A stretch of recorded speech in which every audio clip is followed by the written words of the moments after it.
Hello, नमस्कार. मी मयुरी तुमचं सगळ्यांचं स्वागत करते. तर आज आम्ही जातोय आमच्या गावी सटाण्याला.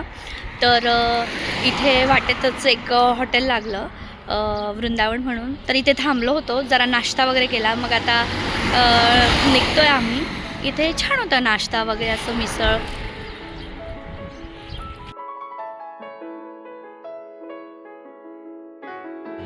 डबल पाकळीचा जास्वंद. म्हणजे मागे शेती यांची आणि पुढेच त्यांनी ते हॉटेल टाकलंय. खूप छान वाटतं असं. हे बघू शकता तुम्ही. हे बघा आमच्या आईंनी माझ्यासाठी काय घेतलं, जेम्स. किती छान वाटतंय.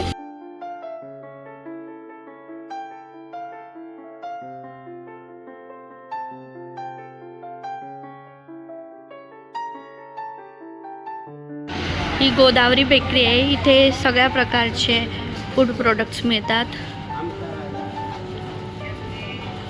हे तुम्ही बघू शकता, गव्हापासून बनवलेले खारी, toast, nankhatai, sugar free biscuit, cake व बेकरी सगळं यांच्याकडे उपलब्ध आहे. आणि बॅक साईडलाच त्यांची बेकरी पण आहे.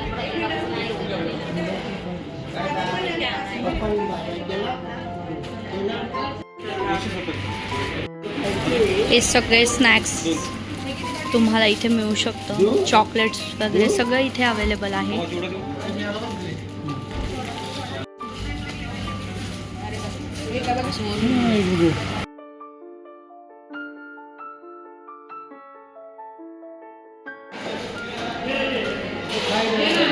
हे बघा कसं फ्रेशच यांच्याकडे बनत असतं आणि लगेच सेलिंगसाठी ते ठेवत असतात. प्रोडक्शन युनिट आहे इकडे यांचं. इकडे सगळं प्रोडक्शन होतं. म्हणजे सगळं वस्तू इथे आपल्याला फ्रेशच मिळतात.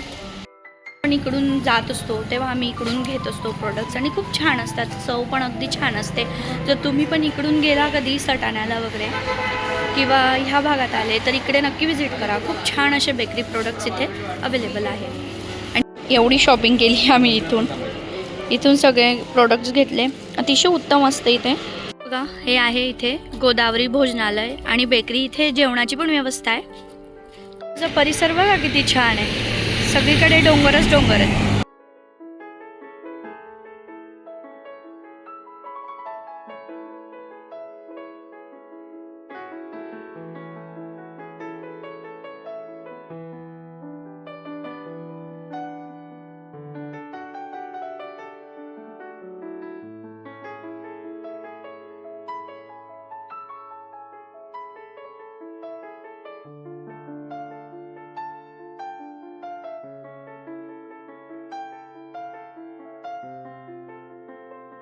मी या मंदिरात पहिल्यांदा आली. अतिशय छान असं छोटंसं मंदिर आहे पण खूप मस्त वाटतंय.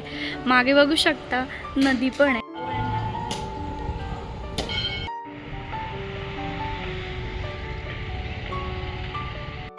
इथे नदी आहे.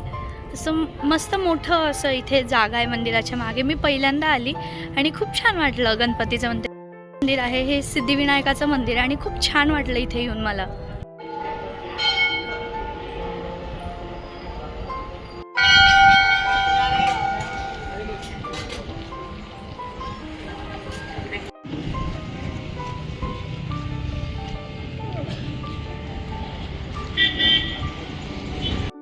बाप्पाचं दर्शन झालंय. आता घरी जायला निघालोय आम्ही. जरा वेळाने आम्ही गेलो श्री यशवंतराव महाराजांच्या मंदिरात, जे की सगळ्यांना माहीतच आहे.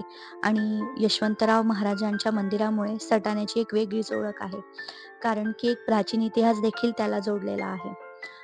श्री यशवंतराव महाराज हे एक सरकारी अधिकारी होते, पण त्यांची करुणा, जनसेवा आणि त्यांची आध्यात्मिक उंचीमुळे लोक त्यांना देव मानत आणि ते देव अवतार देखील होते. कारण की ते साधारण व्यक्तिमत्व नव्हतेच.